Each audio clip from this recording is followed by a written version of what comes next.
I'm going to title this post, "One Small Step Can Change Your Life," and you're going to see why. As we noted earlier, physical movement is a natural part of survival, but willfully exercising goes against the very hardwired programming of survival. Like all species, we evolved to move, but our minds never evolved to push us to move involuntarily. So the only way that we can get ourselves to exercise on a regular basis is to override our deep-seated natural instincts to conserve energy at all costs. In today's post, we're going to answer a critical question.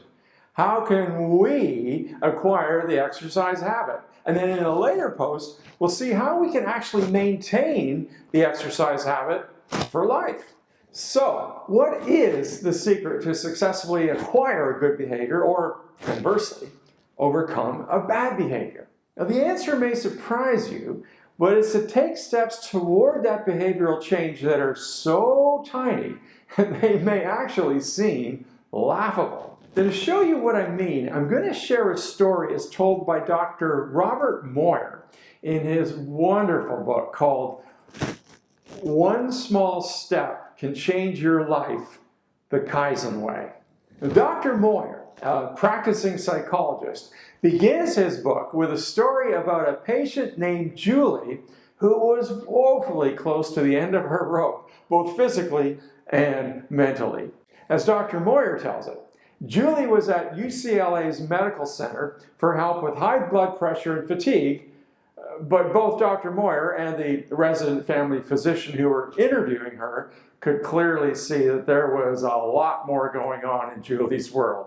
Julie was a recently divorced mother of two who was desperately trying to hold down a job and raise her children.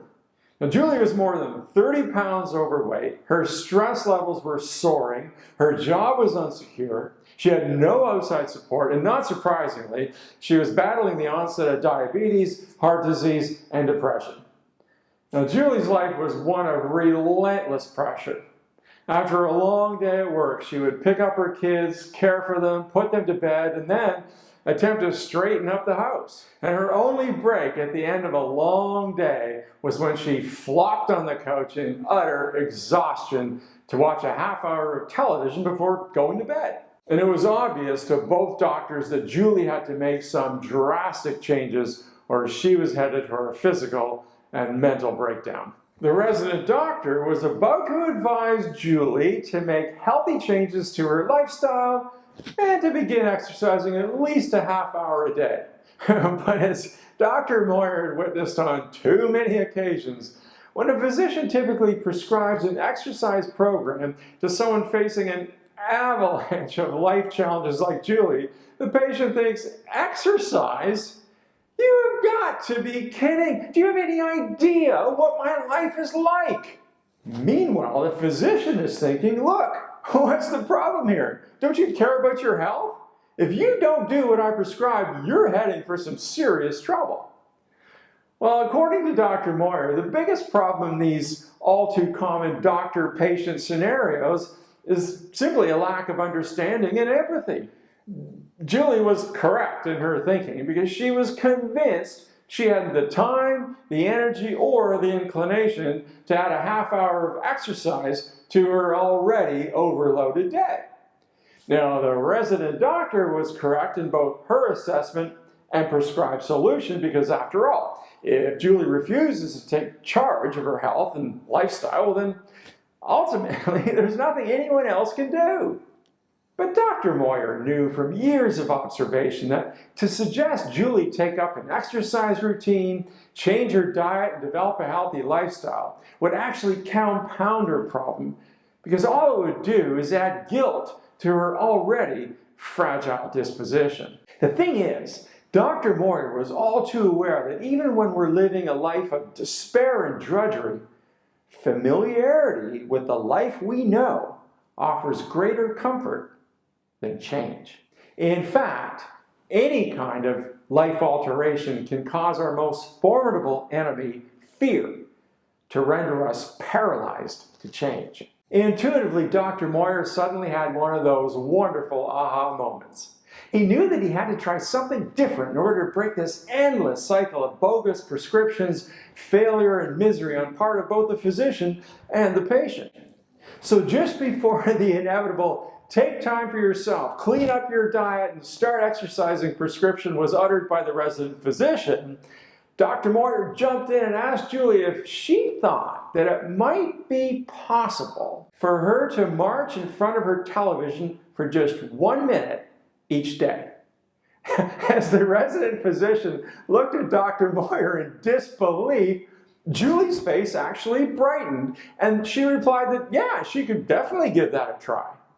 And so when Julie returned for her follow-up visit a week later, she proudly announced that she had faithfully marched in front of her TV every day for the prescribed 60 seconds. Now, the fact that 1 minute of exercise would have absolutely no effect on Julie's physical health wasn't even remotely important at this stage. What was important, at least to Dr. Moyer, was that Julie had actually did it. And she was eager for a slightly bigger challenge. In the short term between her first and second visits, her attitude had noticeably changed. And Julie wanted to know what else she could do for just 60 seconds a day. Now, note from our last post, although Julie hasn't really done anything meaningful in a physical sense, according to our model of behavioral change, she's just gone from the pre-contemplation stage to the contemplation stage. And maybe even so far as the preparation stage. And that is huge. So anyway, back to our story. Now, although it was still early in the program, Dr. Moyer was thrilled with the initial results. Because Julie had gone from complete hopelessness and despair to actually opening her mind to new possibilities. So in response to Julie's request for additional challenge, Dr. Moyer upped Julie's goal to go from marching for 60 seconds to marching for an entire commercial break. Shortly after that, Julie was marching for 2 commercial breaks, and before long, she forgot to stop. See, almost without realizing it, Julie had gotten herself to the point of exercising 30 minutes a day, and most important of all, she was enjoying it. Within a few weeks, Julie was not only embracing the concept of exercise, she was eager to take on full half-hour aerobic workouts. And within just a few months, Julie had completely restored her physical health, her mental health, and her self-esteem. That is the power of Kaizen, which is a term for slow, simple steps. By taking steps so tiny that they seem trivial or even laughable, we can calmly sail past the all-powerful obstacles like fear that normally hold us hostage to change. In the next post, we'll look at why most people fail when it comes to changing unwanted behaviors and how we can learn to use the powerful techniques of Kaizen to change any behavior we desire. Thanks for watching. I'll see you next time.